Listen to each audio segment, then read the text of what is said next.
Hello all, నేను మీ రచనా శృంగ వరకు. Welcome to federal Andhra Pradesh. ఏపీలో ఒక పక్కన దేశం అంతా కూడా డీలిమిటేషన్ గురించి చర్చ జరుగుతూ ఉంది. సౌత్ విషయంలో అన్యాయం జరుగుతుందని. ఇంకోవైపు ఏపీలో ఒక మేజర్ డెవలప్మెంట్ జరిగింది. అదేంటంటే ఏపీ నేషనల్ పార్టీ ప్రెసిడెంట్ గా, వర్కింగ్ ప్రెసిడెంట్ గా నారా లోకేష్ ని అనౌన్స్ చేశారు చంద్రబాబు నాయుడు. అది ఓకే, అది ఎవరైనా తండ్రి తర్వాత ఇప్పుడు కేసీఆర్ తర్వాత కేటీఆర్ అలా అది పక్కన పెడితే ఒక నేషనల్ పాలిట్ బ్యూరోని, నేషనల్ స్టేట్ కమిటీస్ ని ఏర్పాటు చేశారు, అనౌన్స్ చేశారు. అంటే ఇదివరకు కూడా నేషనల్ పార్టీగా అనౌన్స్ చేయడం అంటే వేరే పేరు మార్చకపోయినా బీఆర్ఎస్ లాగా కనిపిస్తూ ఉంది. కానీ లోకేష్ లీడర్షిప్ లో వచ్చిన తర్వాత కొంత గ్రాస్ లెవెల్ నుంచి ఈ మార్పులు కానీ కొంత కనిపిస్తూ ఉన్నాయి. ఓ పక్కన పక్క స్టేట్ తెలంగాణలో టిఆర్ఎస్ ని బీఆర్ఎస్ మార్చడం వల్ల నేషనల్ పార్టీ అన్న ఒక్క ఫీలింగ్ తెలంగాణలో క్రియేట్ చేయడం వల్ల బీఆర్ఎస్ ఫెయిల్ అయిందని అక్కడ లీడర్స్ ఒప్పుకుంటున్నారు. బీఆర్ఎస్ పార్టీ వాళ్ళు, ఈవెన్ కేటీఆర్ కూడా ఇండైరెక్ట్ గా అదే హింట్ చేశారు. సో ఈ నేపథ్యంలో ఈ మార్పును ఎలా చూడొచ్చు? ఇది టీడీపీకి కలిసి వస్తుందా, లేకపోతే దీన్ని కూడా వెనక్కి మరలిస్తుందా? ఎందుకంటే ఇది తెలియకుండానే ఒక స్టెప్ బై స్టెప్ ఒక పక్కన అలయన్స్ లో ఉన్నారు ఒక నేషనల్ పార్టీతో. లోపల ఏం జరుగుతుంది? ఇది మొత్తం టీడీపీ స్ట్రక్చర్ ని కావచ్చు, ఆంధ్ర పాలిటిక్స్ ని కావచ్చు, ఓటర్స్ మీద కావచ్చు, ఎటువంటి ప్రభావం చూపించవచ్చు? దీని గురించి మనతో మాట్లాడడానికి ఇద్దరున్నారు. కందార మురళి గారు from CPM and GP Venkateswarlu గారు ఫెడరల్ ఆంధ్రప్రదేశ్ నుంచి. ఫస్ట్ మురళి గారు, నేను చెప్పండి. మీరు లోకేష్ గారి అనౌన్స్మెంట్ దాని గురించి నేను అడగట్లేదు. కేవలం నేషనల్ పార్టీ ఈ స్ట్రక్చరల్ అరేంజ్మెంట్ ని 2025 అలయన్స్ వచ్చిన తర్వాత ఇటువంటిది రావడం. అలయన్స్ రాకుండా ఆయన ఏం చేసినా మనం పట్టించుకోం. కానీ అలయన్స్ లో ఉన్నప్పుడు ఇలా నేషనల్ వర్కింగ్ ప్రెసిడెంట్ అనౌన్స్మెంట్, దీన్ని మీరు ఎలా చూస్తున్నారు? నమస్కారం రచన గారు, మీకు ప్యానల్ లో ఉన్న మిత్రుడు వెంకటేశ్వర్లు గారికి సిపిఎం పార్టీ తరఫున నమస్కారం తెలియజేస్తాను. వాస్తవంగా మీరు అన్నట్లుగా ఇప్పుడు జాతీయ రాజకీయాల్లో తెలుగుదేశం పార్టీ దాదాపు శూన్యమైనటువంటి పరిస్థితిలో ఉంది. ఇప్పుడు దానికి ఒక జాతీయ రాజకీయ పార్టీ అని పేరు పెట్టడం, లేదంటే మాదొక జాతీయ పార్టీ అని చెప్పి ప్రకటించుకోవడమే అర్థం లేనటువంటిది. ఇప్పుడు వాస్తవంగా ఆ జాతీయ పార్టీ కమిటీలో వేరే రాష్ట్రాల వాళ్ళు ఒక్కరున్నారా? ఇప్పుడు ఆయన ప్రకటించినటువంటి పోలిట్ బ్యూరోలో 26 మందిని ప్రకటన చేశారు. వేరే రాష్ట్రం వాళ్ళు ఉన్నారా? మొత్తం మన ఆంధ్ర, ఈవెన్ తెలంగాణ నుంచి కూడా లేదు. వాళ్ళు ప్రకటన చేసినటువంటి ఊరికే ఏదో పదవుల పందేరం లాగా మన లోకేష్ గారిని ఎక్స్పోజ్ చేసుకోవడానికి ప్రకటన చేసుకున్నా దానికి మేమేం అభ్యంతరం చెప్పే పరిస్థితి లేదు. ఎందుకంటే వాళ్ళ పార్టీ కాబట్టి జాతీయ పార్టీ అనౌన్స్ చేసుకోవచ్చు, లేదా రాష్ట్ర స్థాయి అనౌన్స్ చేసుకోవచ్చు, వాళ్ళ ఇంటర్నేషనల్ పార్టీ కూడా అనౌన్స్ చేసుకోవచ్చు, వాళ్ళకి ఆ హక్కు ఉంది. కాబట్టి ఇక్కడ సమస్య ఏంటంటే జాతీయ పార్టీ అని ప్రకటన చేసుకున్న తర్వాత, లేదా జాతీయ కార్యనిర్వాహక అధ్యక్షుడు అని ప్రకటన చేసుకున్న తర్వాత జాతీయ రాజకీయాల పట్ల లేదా జాతీయ సమస్యల పట్ల మాట్లాడే లక్షణం ఉందా అన్నది ప్రధానమైంది. ఆ లక్షణం తెలుగుదేశం పార్టీ దాదాపు లేదు. ఇప్పుడు 2 రాష్ట్రాల్లో పార్టీ ఉంది కాబట్టి ఆ రోజున జాతీయ పార్టీగా మేము ప్రకటన చేసుకుంటాము. మాకు కర్ణాటకలో ఉంది, తమిళనాడులో ఉంది, ఒరిస్సాలో ఉంది, ఇంకా కొన్ని రాష్ట్రాల్లో మాకు పార్టీ ఉంది కాబట్టి మేము జాతీయ పార్టీగా ప్రకటన చేసుకొని జాతీయ రాజకీయాల్లో మేము పాత్ర పోషిస్తామని చెప్పి ఆనాడు ప్రతిపక్ష నేతగా లేదా ముఖ్యమంత్రిగా ఉన్నటువంటి రోజుల్లో చంద్రబాబు నాయుడు గారు చాలా సందర్భాల్లో ఈ విషయాలు ప్రస్తావన చేశారు. కానీ ఆచరణలో చూస్తే ఇప్పుడు తెలంగాణలో దాదాపు అదృశ్యం అయిపోయినటువంటి పరిస్థితి. ఈ కాలంలో జరిగిన ఏ ఎన్నికల్లోనూ కూడా పోటీ చేసినటువంటి పరిస్థితి కూడా లేదు. ఇక ఏమన్నా మన పక్కన ఉన్నటువంటి దక్షిణాది రాష్ట్రాల్లో ఎక్కడైనా వేరే రాష్ట్రాలు, ఏం తెలంగాణలోనే లేకపోయిన తర్వాత ఇక దక్షిణాది రాష్ట్రాలు లేదు, ఉత్తరాది రాష్ట్రాలు అసలు అనుకోవాల్సినటువంటి అవసరమే లేదు. ఇంతలో మాత్రానికి జాతీయ పార్టీ అని పేరు పెట్టుకోవడం, దాంట్లోనే మళ్ళీ తిరిగి ఆంధ్ర రాష్ట్రంలో ఉన్నటువంటి వాళ్ళందరినీ తీసుకొని పోయి జాతీయ పార్టీ అని ప్రకటన చేసుకోవడం, ఆ తర్వాత ఇంకొక కమిటీ, దానికి ఒక రాష్ట్ర అధ్యక్షుడు, మళ్ళీ రాష్ట్ర కమిటీ, ఎక్కడ ఏమి చర్చిస్తారు, ఏమి మాట్లాడతారు? ఇప్పుడు జాతీయ పార్టీ అనేది జాతీయ సమస్యల్ని దాంట్లో చర్చ చేసి ప్రకటనలు చేసి, లేదా జాతీయ వ్యవహారాలకు సంబంధించిన మాట్లాడే కమిటీగా అది ఉంటూ, రాష్ట్రానికి సంబంధించిన సమస్యలు ఇప్పుడు మేమంతా ఉన్నాం కదా, జాతీయ కమిటీ జాతీయ స్థాయి సమస్యలని అడ్రస్ చేస్తుంది. ఇప్పుడు మేమున్నాము రాష్ట్ర స్థాయిలో రాష్ట్ర సమస్యల్ని మేము అడ్రస్ చేస్తూ ఉంటాము, జిల్లా స్థాయి కమిటీలు జిల్లా సమస్యల్ని అడ్రస్ చేస్తాయి. కానీ ఈ రకమైనటువంటి లక్షణం ఉందా? కాబట్టి జాతీయ పార్టీ అని చెప్పుకోవడమే ఒక అర్థం లేనటువంటిది. దానికి మళ్ళీ ఒక జాతీయ స్థాయి కార్యనిర్వాహక అధ్యక్షుడు, దానికి ఒక జాతీయ కమిటీ, పోలిట్ బ్యూరో అని చెప్పడం ఒక హాస్యాస్పదమైనట్టు. ఇది వాళ్ళ ఇంటర్నల్ వ్యవహారం, దాని మీద నేనేమి చెప్పాల్సినటువంటి అవసరం కూడా లేదు. కానీ జనరల్ గా చూసే వాళ్ళు కనిపించే విషయాన్ని నేను ప్రస్తావన చేసింది. రెండవ విషయం ఇక్కడ మనం గమనించాల్సింది ఏమనంటే, ఈ రోజు జాతీయ స్థాయిలో చాలా పెద్ద ఎత్తున సమస్యలు వస్తున్నాయి. కేంద్ర ప్రభుత్వం అనుసరిస్తున్నటువంటి విధానాలు, ఉదాహరణకి ఢిల్లీ ఆ, ఢిల్లీకి సంబంధించినటువంటి ఆ రాష్ట్రానికి హక్కులు హరించే దాని మీద ఒక బిల్లుని కేంద్రంలో పార్లమెంట్ లో ప్రవేశపెట్టింది గతంలో బీజేపీ ప్రభుత్వం. కాశ్మీర్ రాష్ట్రానికి సంబంధించి కొన్ని బిల్లుల్ని ప్రవేశపెట్టింది. అదే మాదిరి తనకు వ్యతిరేకంగా ఉన్నటువంటి రాష్ట్రాల్లో ఏమన్ కేరళ లాంటి రాష్ట్రాల్లో మేము అధికారంలో ఉన్నటువంటి రాష్ట్రం అట్లాంటి వాటి పట్ల కూడా చాలా పక్షపాత వైఖరితో తీవ్రమైనటువంటి నష్టం కలిగించే పద్ధతిలో ఆ రోజున బిల్లులను ప్రవేశపెట్టింది. వాస్తవంగా అయితే ఏం చేయాలి? ప్రాంతీయ పార్టీలకి నష్టం కలిగించే బిల్లులు అవన్నీ కూడా రాష్ట్రాల హక్కులు హరించేటువంటి బిల్లులు. ఈవెన్ ఇప్పుడు మనకు జిఎస్టీ ఉంది, జిఎస్టీలో మార్పుల కారణంగా మనకు లాభమా నష్టమా? లేదు లేటెస్ట్ గా గ్రామీణ ఉపాధి హామీ పథకంలో వచ్చినటువంటి మార్పులు రాష్ట్రాలకు లాభమా నష్టమా అనింటే దేశం మొత్తం అందరూ ఏవన్ సాధారణమైనటువంటి ప్రాంతీయ పార్టీలే కాదు జాతీయ పార్టీలతో సహా కోడెక్కుస్తున్నాయి రాష్ట్రాలకు చాలా తీవ్రమైనటువంటి నష్టం అని. కానీ వీళ్ళేం మాట్లాడుతున్నారు? బ్రహ్మాండంగా ఉంది మోడీ గారు పెట్టినటువంటిదంతా అని చెప్పి రోజు తాళం కొట్టే కార్యక్రమం చేస్తున్నారు. ఈ రోజు చూడండి మీరు, ఈ రోజు మీడియాలో కూడా ఏమనుంది? మహిళా రిజర్వేషన్ అద్భుతం, ఇక్కడ నుంచి ఈ రోజు నుంచి పండగలు చేయాలి. అదే మాదిరి పునర్వ్యవస్థీకరణ బిల్లు 2026 అద్భుతంగా ఉంది, అసలు మామూలుగా లేదు. కనీసం ముసాయిదా ఇవ్వలే ఇప్పటికీ. ప్రతిపక్ష పార్టీలకు ముసాయిదా ఇవ్వలేదు. దాంట్లో ఏముందో తెలియదు, ఏ రకంగా ఉంటుందో తెలియదు. ఈ రోజు కేరళ ముఖ్యమంత్రి చెప్పాడు అది ఏ రకంగా రాష్ట్రాలకు నష్టం అని చెప్పి. దేశంలో చాలా పార్టీలు చెప్తున్నాయి. ఏవన్ మరొక ప్రధానమైన పార్టీగా ఉన్న కాంగ్రెస్ పార్టీ చెప్పింది ఇంతవరకు ముసాయిదా ఇవ్వలేదు, దాని మీద చర్చ లేదు. డీలిమిటేషన్ విషయంలో ఇప్పుడు 5 రాష్ట్రాలు ఎన్నికలు జరుగుతున్నాయి. మేము కూడా మాట్లాడాం, ఈ 5 రాష్ట్రాలు ఎన్నికల తర్వాత పెట్టుకోండి, ప్రశాంతంగా దీన్ని అధ్యయనం చేసి సలహాలు తీసుకొని పార్లమెంట్ లో ఒక రోజు కాదు 4-5 రోజుల పాటు పెట్టుకొని చర్చిద్దాము అని అందరూ అడుగుతుంటే కనీసమైనటువంటి విజ్ఞత కానీ లేదా కనీసమైనటువంటి కామన్ సెన్స్ కూడా లేకుండా ఏకపక్షంగా ఈ రోజు పెట్టి ఆమోదం తీసుకొని వాళ్ళు ఇష్టం వచ్చినట్టు చేద్దాం అనుకుంటున్నారు. దీన్ని కూడా ఈ జనసేన, తెలుగుదేశం పార్టీ, బీజేపీ ముగ్గురు ఈ రోజు రాష్ట్రంలో కూర్చొని ఇది అద్భుతం, బ్రహ్మాండం, మేము మద్దతు ప్రకటిస్తున్నాము. ఇక అర్థమే ఉంది. అసలు తెలుగుదేశం పార్టీ పుట్టుక గురించి మర్చిపోయి ప్రవర్తిస్తున్నటువంటి పరిస్థితి ఉంది. ఎన్టీ రామారావు గారు 1982 చివరిలో ప్రకటన చేసింది. ఏమని ప్రకటన చేసి? ఆంధ్రుల ఆత్మాభిమానం ఢిల్లీ నడివీధుల్లో తాకట్టు పెట్టబడింది, దానికి వ్యతిరేకంగా తెలుగుదేశం పార్టీ ఆవిర్భవిస్తోందని చెప్పి ఆ రోజున ప్రకటన చేశాడు. ఈ రోజు ఏంది?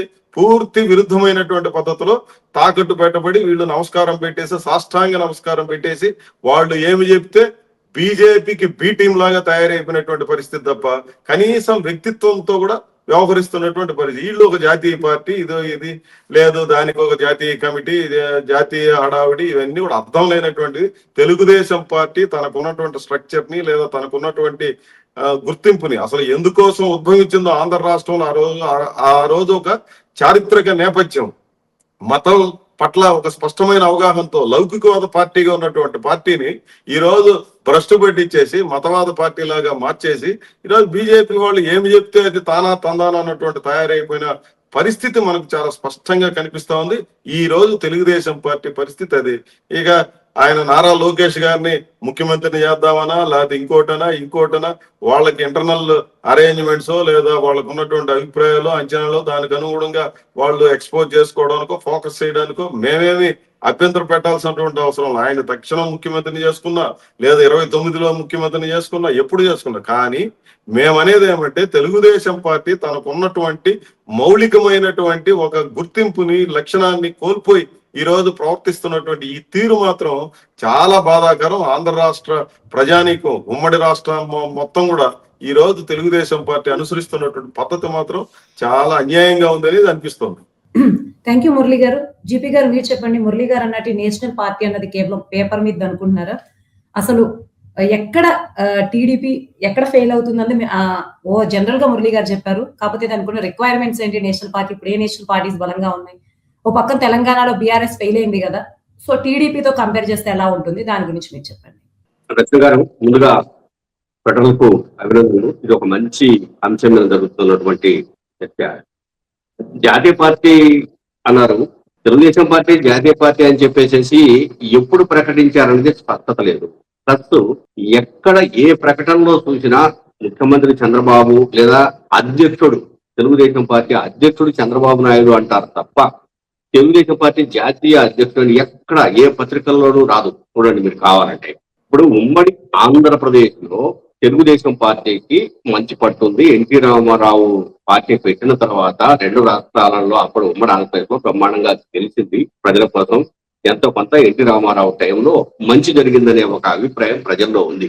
అందుకే బీసీ వర్గాలు కూడా ఎక్కువగా తెలుగుదేశం పార్టీకి అట్రాక్ట్ అయ్యారు.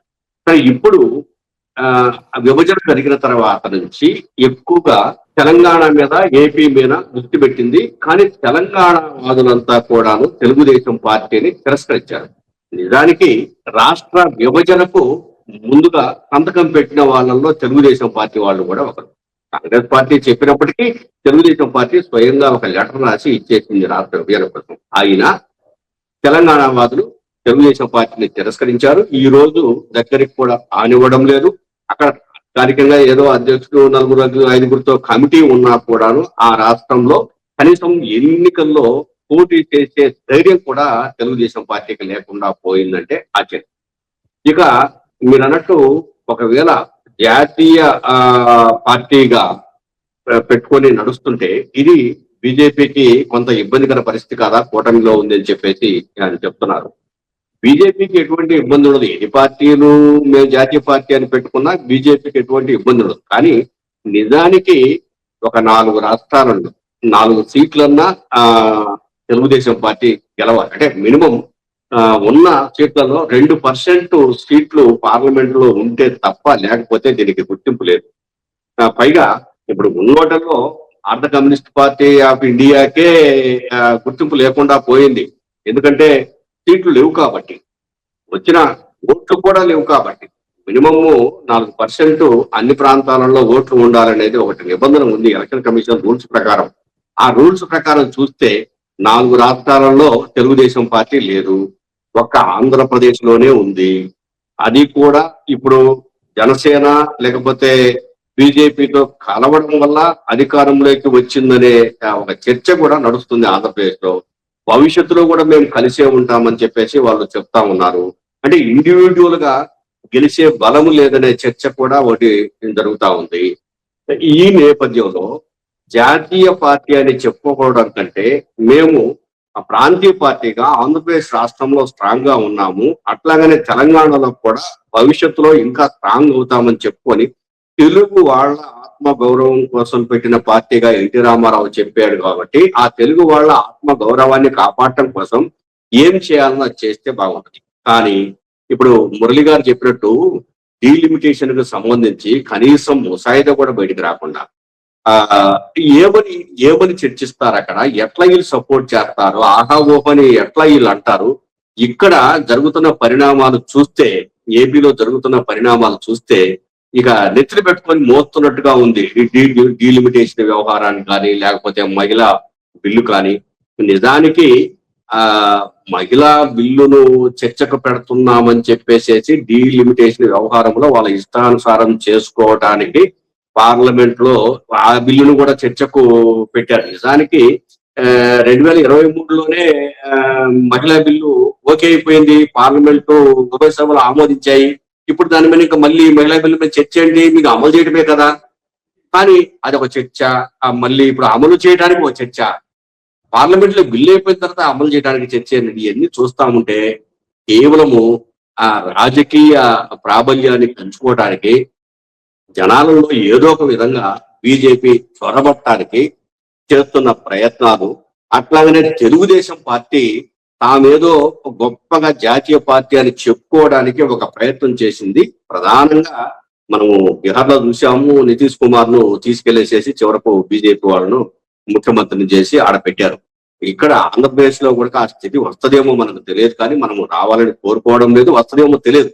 కానీ అయితే ఇక్కడ ఉన్నటువంటి చంద్రబాబు నాయుడు గారి కుమారుణ్ణి ముఖ్యమంత్రిని చేయడం ద్వారా ఈయన జాతీయ రాజకీయాలలోకి ప్రవేశించి జాతీయంగా ఏదైనా కేంద్ర మంత్రి పదవిలో ఉండాలా అనే ఒక చర్చ కూడా తెలుగుదేశం పార్టీలో వచ్చినట్టు, దాన్ని ఒక వర్గం బలపరిచినట్టు కూడా ఇక్కడ ప్రచారం జరుగుతుంది రాష్ట్రంలో. అది ఎంతవరకు నిజమని మనం చెప్పలేము, కానీ ప్రచారం అయితే జరుగుతుంది. అందులో భాగంగానే ఈ విధంగా ఇట్లా చేశారు, ఈ విధమైనటువంటి జాతీయ పార్టీ అది ఇదని చెప్పేసి చేశారా, కమిటీలు అట్లా ప్రకటించారని చెప్పేసి చెప్పుకుంటున్నారు. నిజానికి ఇది పేరుకు జాతీయ పార్టీ, కాగితాల మీద జాతీయ పార్టీ. మామూలుగా అయితే మాత్రం ప్రాంతీయ పార్టీగా ఉంటే గౌరవం దక్కుతుంది, గొప్ప దక్కుతుంది. అదే జాతీయ పార్టీ మేమని చెప్పుకోవడం ఉపయోగం లేదు. థ్యాంక్ యూ వెంకటేశ్వర్లు గారు. ఇప్పుడు ఈ అనౌన్స్మెంట్ లో ఇంకొక ఆస్పెక్ట్, అది నేషనల్ థీసిస్. ఇంకొక మెయిన్ ఆస్పెక్ట్ ఏంటంటే రిప్రజెంటేషన్ ని చూస్తే బీసీ 40%, ఎస్సీ 25%, ఎస్టీ 3.8, మైనారిటీ 7%, ఇట్లా అంటే వెనకబడిన వర్గాలకు వీళ్ళకి ఎక్కువ ఇంపార్టెన్స్ ఇస్తూ వాళ్ళ రిప్రజెంటేటివ్స్ చూపిస్తున్నట్టు, అలాగే గ్రాస్ రూట్ లీడర్స్ కి ఇంపార్టెన్స్ ఇస్తున్నట్టు వాళ్ళు అనౌన్స్ చేశారు. ఈ పర్సెంటేజ్ కూడా వెరీ క్లియర్ గా తెలిసేలా చేశారు. సో దీన్ని 2026 లో అంటే 2027 లో ఆయన పాదయాత్ర అనౌన్స్ చేశారు జగన్మోహన్ రెడ్డి. ఒక పక్కన ఎంతైనా ఆల్మోస్ట్ వాళ్ళు ఇప్పటి నుంచే నెక్స్ట్ ఎలక్షన్ కి ప్రిపేర్ అవుతారు కాబట్టి ఈ రిప్రజెంటేషన్ వరకు ఎలా చూసుకోవచ్చు? ఇదేమన్నా ఓట్ బ్యాంక్ ని కానీ దీన్ని కానీ ఎఫెక్ట్ చేస్తుందా? ఏమన్నా ప్రజలకు దగ్గరేలా చేస్తుందా? ఇప్పుడు ఆల్రెడీ అమరావతిలో కానీ మిగిలిన విషయాల్లో కానీ విమర్శలే వినిపిస్తూ ఉన్నాయి, హామీల విషయంలో కానీ. చెప్పండి మురళి గారు, మీరు చెప్పండి. రచన గారు, ఇప్పుడు ఆ కమిటీల్లో ఎస్సీలకి ఎంత ప్రాధాన్యత ఇచ్చారు, మహిళలకి ఎంత ప్రాధాన్యత ఇచ్చారు, మైనారిటీలకి ఎంత ప్రాధాన్యత ఇచ్చారు అంటే ఆ కమిటీల్లో తప్పు పట్టాల్సినటువంటి అవసరం లేదు. మురళి గారు తప్పు పట్టడం గురించి కాదు, ఇది వాళ్ళ ఆ ఓట్ బ్యాంక్ ఏమన్నా రాయగలుగుతుందా, కొంత వ్యతిరేకతను ఏమన్నా కూల్ డౌన్ చేయగలుగుతుందా, అట్మాస్ఫియర్ ని మార్చుతుందా, ఆ సదభిప్రాయాన్ని వాళ్ళకి తీసుకెళ్ళగలుగుతుందా అని అడుగుతున్నా. మీరు గతంలో చూస్తున్నారు కదా ఇటువంటివి చాలా, అందుకు ఆ యాంగిల్ అడుగు. అవును, నేను అనేది ఆ సెక్షన్స్ కి ప్రయోజనం ఏమన్నా జరిగింది, అది నేను నెక్స్ట్ పాయింట్ అదే మాట్లాడబోతుంది. అంటే కమిటీల్లో ఇచ్చారు కాబట్టినే కాదు, కమిటీల్లో చూపించి మోసం చేయడమే ఇది కూడా. మేము ఇంత ప్రయారిటీ ఇచ్చాము, అంత ప్రయారిటీ ఇచ్చామని చెప్పి అంత మునుపు బీఆర్ఎస్ వాళ్ళు, టీఆర్ఎస్ వాళ్ళు మేము దళితుల్ని ముఖ్యమంత్రిని చేస్తామని చెప్పి ఆ తర్వాత ఏ రకంగా ప్రవర్తించారు. ఇప్పుడు కూడా ఇట్లాంటి వాళ్ళని అడ్డం పెట్టుకొని వ్యవహారం చేయడం తప్ప మరొకటి కాదు. ఇప్పుడు వాస్తవంగా ఆంధ్ర రాష్ట్రంలో ప్రైవేటు అంటే కాంట్రాక్ట్ సిస్టమ్ లో పనిచేయించే విధానం అనేది విస్తారంగా వచ్చేసిన తర్వాత దాదాపు రూల్ ఆఫ్ రిజర్వేషన్ కానీ లేదంటే ఆ సెక్షన్స్ కి అందాల్సినటువంటిది పూర్తిగా ఎత్తిపోయింది. దళితులకి ఉద్యోగాలు రావడంలా, గిరిజనులకి ఉద్యోగాలు రావడంలా, మైనారిటీలకి లేదా ఫిజికల్ హ్యాండిక్యాప్డ్ ఇట్లాంటివన్నీ ఉన్నటువంటి దాదాపు ఎత్తిపోయింది. ఇప్పుడు కాంట్రాక్ట్ సిస్టమ్ వచ్చేసిన తర్వాత అది ఆయా సెక్షన్స్ కి దాదాపు ఏమీ లేనటువంటి పరిస్థితి ఉంది. ఆఖరికి వాళ్ళ కోసం కేటాయించినటువంటి కాంపోనెంట్స్ కూడా లేదంటే వాళ్ళ కోసం ఏవైతే కేటాయింపులు చేశారో అట్లాంటి నిధులను కూడా, సప్లాన్ నిధులను కూడా పక్కదోవ పట్టించేటువంటి పరిస్థితి వచ్చేసింది. ఇప్పుడు మనకు గ్రామీణ ఉపాధి హామీ పథకం ఎవరికి ఉపయోగపడుతుంది? ఆ సెక్షన్స్ కే కదా గ్రామీణ ప్రాంతాల్లో ఈ రోజు ఉపయోగపడుతున్నది. నిరుద్యోగం తీవ్రంగా పెరిగిపోతున్నటువంటి నేపథ్యంలో కరోనా లాంటి సమయాల్లో కూడా మనం చూసాం. ఆఖరికి ప్రొఫెసర్లు, టీచర్లుగా పనిచేసేవాళ్ళు, లెక్చరర్లుగా పనిచేసేవాళ్ళు, నారాయణ, చైతన్య లాంటి చోట్ల లెక్చరర్లుగా పనిచేసినటువంటి వాళ్ళు కూడా ఆ రోజున గ్రామీణ ఉపాధి హామీ పథకమే లేకుండా ఉంటే మేమంతా ఆకలితో చచ్చిపోయేవాళ్ళం సార్ అని చెప్పి గతంలో అనేక సందర్భాల్లో మేము గ్రామీణ ప్రాంతాల్లో పర్యటన చేసినప్పుడు చెప్పినటువంటి పరిస్థితి కరోనా సందర్భంలో. అట్లాంటి పథకము వాస్తవంగా కష్టజీవులకి, సాధారణమైనటువంటి ప్రజానీకానికి తోడ్పడేటువంటి అట్లాంటి పథకాన్ని నిర్వీర్యం చేయడం కోసం బీజేపీ ప్రయత్నం చేస్తా ఉంటే వాటికి ఆ బిల్లుకి సమర్థన చేశారండి. వాస్తవంగా మాకు చాలా నష్టం అని చెప్పి చంద్రబాబు నాయుడుగా ఆర్థికంగా ఎంత నష్టమో ఆ విషయాలు కూడా మాట్లాడాడు. అల్టిమేట్ గా చూస్తే ఈ రాష్ట్రంలో ఉన్నటువంటి పేదలు, కష్టజీవులు, హరిజనులు, మన దళితులు, గిరిజనులు ఇట్లాంటి వాళ్ళకి చాలా తీవ్రమైనటువంటి నష్టం కలిగించేటువంటి అట్లాంటి ప్రతిపాదనలకన్నిటి కూడా ఆయన కేంద్రంలో మద్దతు పలకడమే కాదు, రాష్ట్రంలో కూడా అదే రకమైనటువంటి విధానాలు. ఈ రోజు కాంట్రాక్టీకరణ పేరుతో లక్షల మంది ప్రభుత్వ సంస్థలు, నేను చెప్పేది బయట ప్రైవేట్ ఫ్యాక్టరీల్లోనో లేకపోతే ఇంకో చోట జరిగితే మాట్లాడచ్చు. ప్రభుత్వమే నేరుగా నియమించే నియామకాల్లో కూడా ఇదే రకమైనటువంటి పరిస్థితి. విశాఖ స్టీల్ ప్లాంట్ లో అక్కడ ఉన్నటువంటి కాంట్రాక్ట్ కార్మికులను 3,000 మందిని ఒకే రోజు తొలగించారు. ఈ రోజు తిరుమల తిరుపతి దేవస్థానంలో 16,000 మంది కాంట్రాక్ట్ కార్మికులు ఉన్నారు, అత్యధికులు దళితులు. స్విమ్స్ ఆసుపత్రిలో ఇప్పటికీ దాదాపు 50 రోజులుగా వాళ్ళందరూ పోరాటాలు చేస్తారు. ఎవరు వీళ్ళంతా? దళితులు. అంటే ఇట్లాంటి వాళ్ళకి నువ్వు ఆచరణలో ఏ రకంగా ఉపయోగపడవు, నీ నిర్ణయాలు ఏ రకంగా ఉపయోగపడవు. దాదాపు 20 ఏళ్ల కిందట వాళ్ళకి తోడ్పడే కనీస వేతనాల జీవోని సవరించింది 20 ఏళ్ల కిందట. ఈ రోజు దాకా పదే అడుగుతా ఉంటే అట్లాంటి వాళ్ళకి, పేదవాళ్ళకి ఉపయోగపడే కనీస వేతనాన్ని పెంచండి మహాప్రభు అని చెప్పి వీళ్ళు కలెక్టర్ల చుట్టూ, అధికారుల చుట్టూ, ముఖ్యమంత్రుల చుట్టూ, మంత్రుల చుట్టూ రోజు తిరుగుతా ఉన్నారు. ఈ రాష్ట్రంలో 65 షెడ్యూల్డ్ పరిశ్రమలు ఉంటే వాటన్నింటిలో కూడా కష్టజీవులంతా ఎవరు? ఇట్లాంటి సెక్షన్సే కదా. ఆచరణలో ఏమో వీళ్ళకి ఎవరికి ఏమో ఉపయోగపడుతుంది. ఇప్పుడు మొబైల్ ఇండస్ట్రీ ఉంది, మహిళలు పెద్ద ఎత్తున ఉంటారు, ఎక్కడ చూసినా 10,000 మందికి తక్కువ ఉండరు. కానీ వాళ్ళకి ఇస్తున్నటువంటి జీతాలు ఎంత, వాళ్లకు ఎదురవుతున్నటువంటి ఇబ్బందులు ఎంత, ఇవన్నీ మనం పరిగణలో తీసుకుంటే ఇవన్నీ నాటకాలు. ఏదో పదవులంతా వాళ్ళకి ఇచ్చేస్తున్నట్టుగా, మంత్రులు ఏదో ఒక మహిళని హోంమంత్రిగా చేస్తే మహిళలకందరికి ఏదో జరిగిపోయినట్టు, లేదా దళితుడిని ఒక మంత్రిని చేస్తే వాళ్ళకందరికి ఏదో ఒరిగిపోయినట్టు, బీసీలకు ఏదో కొన్ని పదవులు ఇచ్చేస్తే వాళ్ళకందరికి ఏమి ఒరిగిపోయింది లేదు. ఈ రోజు రాష్ట్రంలో చంద్రబాబు నాయుడు, పవన్ కళ్యాణ్లు సంయుక్తంగా చేస్తున్నటువంటి పాలన సామాన్యులకి అందరికీ తీవ్రమైనటువంటి నష్టంగాను, ఆర్థికంగా ఇబ్బందులు తీసేట్టుగా తయారైపోయింది. ఎవరికి ఉపయోగపడుతుంది?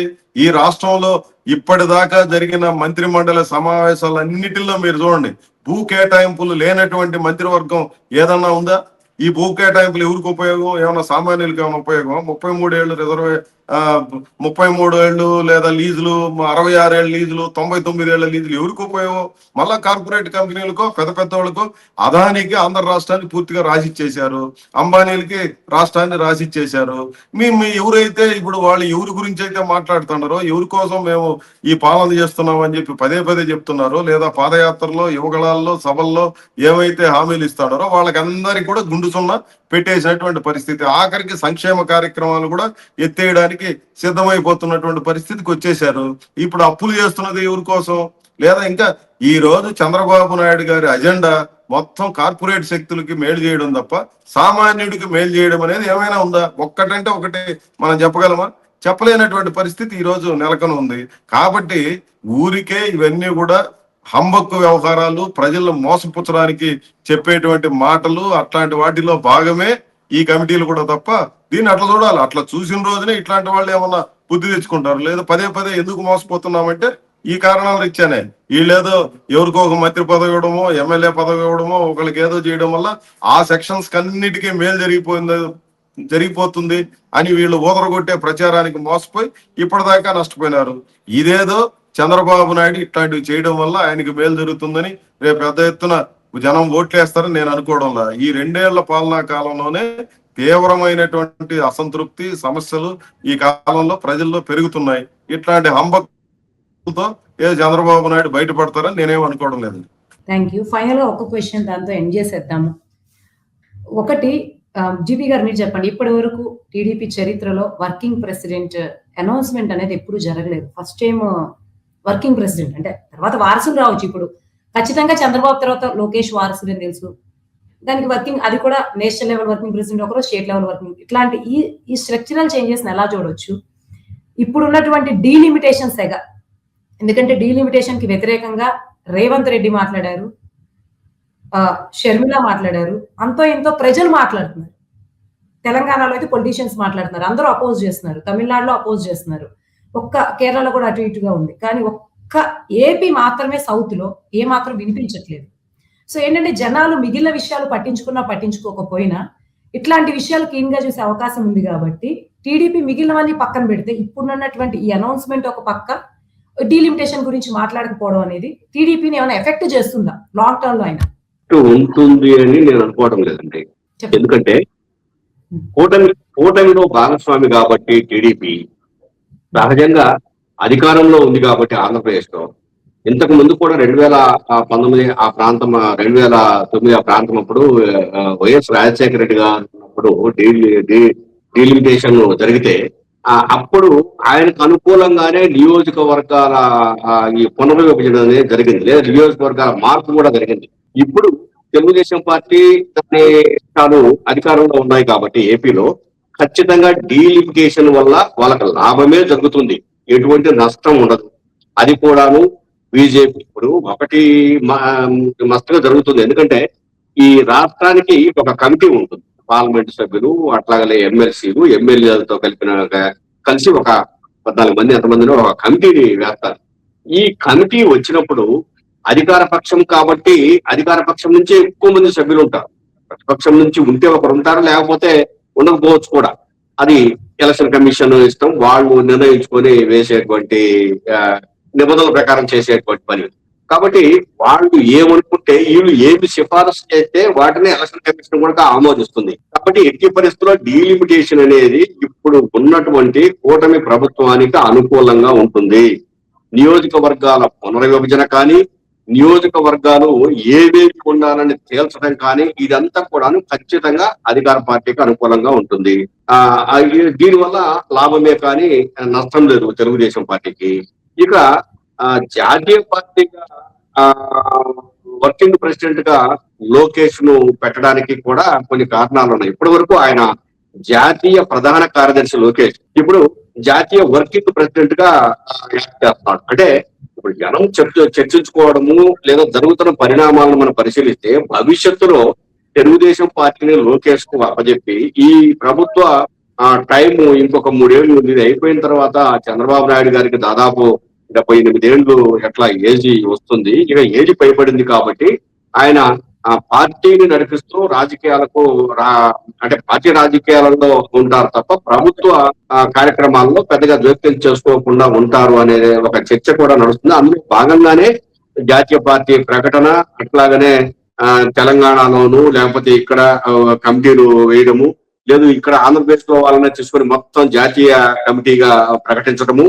ఎందుకంటే జాతీయ పార్టీ అని చెప్పుకోవడం ద్వారా జాతీయ రాజకీయాలలో కొంత చక్రం తిప్పడానికి అవకాశం ఉంటుందనే ప్రయత్నం వీళ్ళు చేస్తున్నారు తప్ప అదేం లేదు. ప్రాంతీయ పార్టీకైనా అవకాశము కావాలనుకుంటే జాతీయ పార్టీలు ఇస్తాయి, లేదా కేంద్ర ప్రభుత్వం ఇస్తుంది. అది మరి ఏమనుకున్నారో ఎలా అనుకున్నారో తెలియదు, కానీ మేము జాతీయ పార్టీ అని చెప్పుకోవడానికి ఒక ప్రయత్నం జరిగింది తప్ప ఇది అంతకంటే పెద్ద విశేషం అయితే కాదు. మురళి గారు, ఫైనల్ గా మీరు చెప్పండి. ఇందా మీరు మాట్లాడుతున్నప్పుడు ఒక మాట అన్నారు, రానున్న 2 ఏళ్లలోనే ఇప్పటికే చాలా వ్యతిరేకత వచ్చింది కొంత, ఇది మీరు చూస్తూ ఉన్నారు కాబట్టి.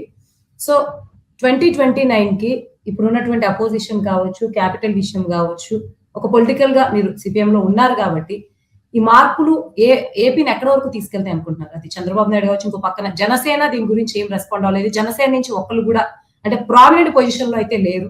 అటు ఇటుగా అట్లీస్ట్ నేషనల్ పార్టీగా టీడీపీని చేశారు. అంటే కంప్లీట్ గా టీడీపీని ఒక ఇండిపెండెంట్ పార్టీగా ఇంకొక దాంట్లో ఏమైనా క్లియర్ సిగ్నల్ కూడా ఉంది కాబట్టి 2029 కల్లా జేఎస్పీ ఫ్యాక్టర్ గానీ, వైఎస్ఆర్సీపీ ఫ్యాక్టర్ గానీ ఇవన్నీ కూడా ఎట్లా వర్కౌట్ అవ్వచ్చు లాస్ట్ కమింగ్ 3 years లో?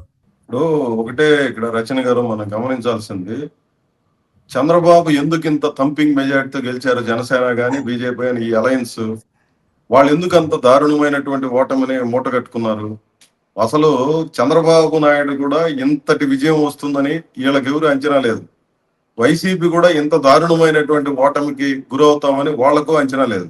కానీ ప్రజలు ఈ రకమైనటువంటి వర్డిక్ట్ని ఎందుకు ఇచ్చారని అంటే, ప్రజల అవసరాలు ఏమిటో అవి కాకుండా మేము ఇస్తున్నాం కాబట్టి మీరు తీసుకుంటున్నారు కాబట్టి మీరు పెద్ద ఎత్తున వీళ్ళు ఓట్లేస్తారు అన్నటువంటి ఒక అహంకార పూరితమైనటువంటి వైఖరితో గతంలో వ్యవహరించారు.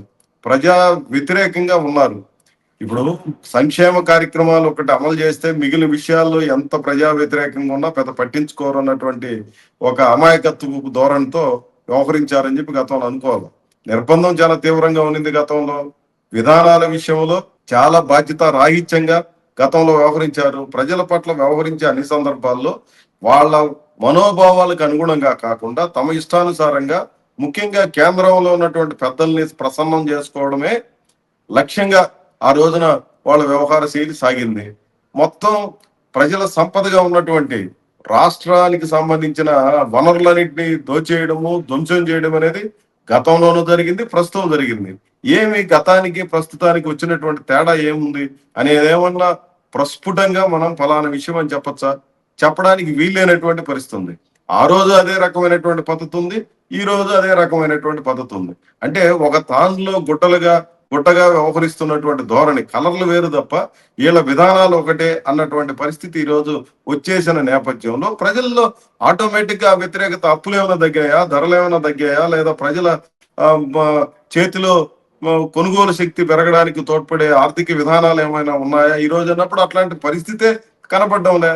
ఆ రోజు ఉన్న పరిస్థితి అయితే ఈ రోజు మరింత ఎక్కువైంది. ధరల పెరుగుదల ఆ రోజుకి ఈ రోజుకి పోలింగ్ చేస్తే పెరిగింది తప్ప తగ్గడంలే. ఆ రోజు మోసారు కేంద్రంలో పెద్దల్ని, ఈ రోజు మోస్తున్నారు. ఆ మోయడం ఏదాకా వెళ్ళిపోతా ఉంది. ఏదాకనంటే ఆఖరికి మన రాష్ట్రాన్ని మతం పేరిట అగ్నిగుండంలో మార్చడానికి కూడా వెనుకాడినటువంటి స్థితికి వెళ్ళిపోయి ఈ రోజు విచక్షణ కూడా కోల్పోయి ప్రవర్తిస్తున్న స్థితికి వెళ్ళిపోయింది. ఇప్పుడు తిరుమల ఆధారంగా జరిగినటువంటి ఘటనలన్నింటినీ మీరు చూడండి, కల్తీ నెయ్యి కావచ్చు, లడ్డు వ్యవహారం కావచ్చు, ఆ తర్వాత జరిగినటువంటి అనేక 10 రకాల సంఘటనలు జరిగినాయి. ఇవన్నింటి అర్థమైంది లౌకిక పార్టీగా వ్యవహరిస్తుందా తెలుగుదేశం పార్టీ? తనకున్నటువంటి లౌకిక తత్వాన్ని విడనాడి, తనకున్నటువంటి సంక్షేమ తత్వాన్ని విడనాడి, తనకున్నటువంటి ప్రాంతీయ ప్రాంతంలో ఉన్నటువంటి ప్రజల యొక్క వెనుకబాటుతనంతో ఉన్నటువంటి ప్రజల ప్రయోజనాలు విడనాడి, ఇవన్నీ విడనాడి కార్పొరేట్ శక్తుల లాభమే తన పరమావధిగా మార్చేసుకున్నటువంటి తరువాత ఈ ప్రజల యొక్క మద్దతు ఏ రకంగా ఉంటుంది? డెఫినెట్ గా రానున్న రోజుల్లో కూటమి వ్యతిరేకతని ఎదుర్కోవడం అనేది అనివార్యమైనటువంటి పరిస్థితి అనేది కనిపిస్తుంది. ఈ శూన్యాన్ని భర్తీ చేయడం కోసం ఒక తీవ్రమైనటువంటి ప్రయత్నాన్ని మా బోటి వాళ్ళందరూ కూడా ఏదో మా శక్తి మేరకు మేము రకరకాల పోరాటాలు వీటన్నిటిని కాంప్రమైజ్ కాకుండా చేస్తున్నాం. ఒక దురదృష్టకరమైన పరిస్థితి ఆంధ్ర రాష్ట్రంలో ఏంటంటే పాలకపక్షము, ప్రధాన ప్రతిపక్షం మొత్తం అందరూ ఒకే రకమైనటువంటి విధానాలతో వ్యవహరిస్తున్నటువంటి తీరుంది. దానికి సెకీ విద్యుత్ ఒప్పందం దగ్గర నుంచి ఆ తర్వాత రకరకాల 100 ఉదాహరణలు చెప్పచ్చు. వాళ్ళు వీళ్ళు ఒకే రకమైన లక్షణంతో ఉండాలని బూతులు మాట్లాడుకోవడం తప్ప వీళ్ళు చేస్తున్నటువంటి ఏంది? రోజు ఏదో గొడవ.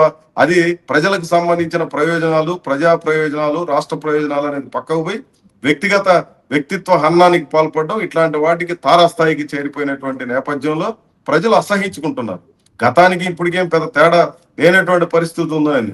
కాబట్టి ఇంకొక 2 ఏళ్ళు ఉంది, 2.5 ఏళ్ళు ఉంది. కాబట్టి ఇప్పటికిప్పుడు 29 పరిణామాలన్నింటినీ కూడా ఇప్పటికిప్పుడు మనం విశ్లేషణ చేసి జ్యోతిష్యాలు చెప్పలేము, కానీ చూద్దాం. కానీ వీళ్ళ